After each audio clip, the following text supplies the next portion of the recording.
మరి దేవుడు ఇప్పుడు ఈ గ్రంథంలో మనము అపవాది సాతాను ఒక మనిషిని ఎలా శోధిస్తాడు, మనం ఇక్కడ స్వయాన యేసు ప్రభు దగ్గరికి వచ్చి శోధించడము మనం ఈ 4వ అధ్యాయంలో మనము వినడము, చదవడము, మరి బోధించబడుచున్నప్పుడు అసత్యాలను మనము నేర్చుకోవడం అనేది జరుగుతుంది. హల్లెలూయా. కాబట్టి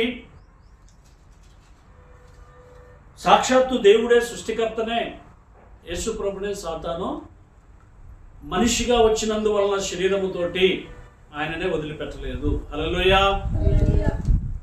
శరీరము ధరించిన ప్రతి మనిషిని కూడా సాతాను అపవాది వదిలిపెట్టడు. హల్లెలూయా, హల్లెలూయా. ప్రతి మనిషి దగ్గరికి వచ్చి ఆ శోధకుడు వచ్చి శోధిస్తాడు, అపవాది వచ్చి శోధిస్తాడు. పరిశుద్ధుడైన యేసుక్రీస్తునే సాక్షాత్తు దైవ కుమారుని సృష్టికర్తనే వదిలిపెట్టలేదు. కాబట్టి నీవు నేను ఎంతటి వారము. హల్లెలూయా, ప్రైజ్ ది లార్డ్. మంచి మాట, మంచి సమాధానము. ఎస్, అయితే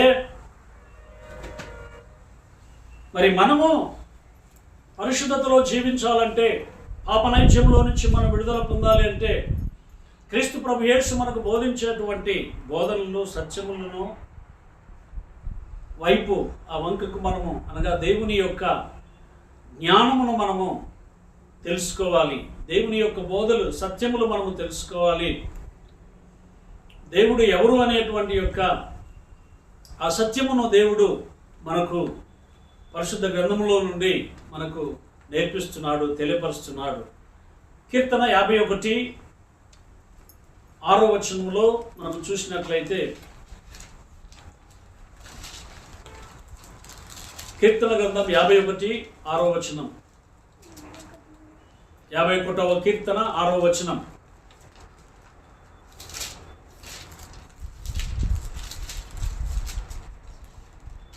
చదవండి,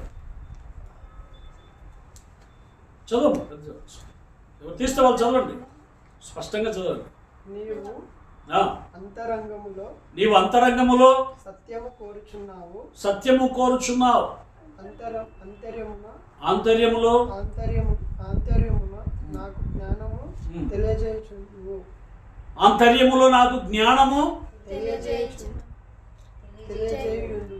తెలియజేయుదువు. హల్లెలూయా. ఆయన ఆంతర్యములో ఏమి కోరుచున్నాడు?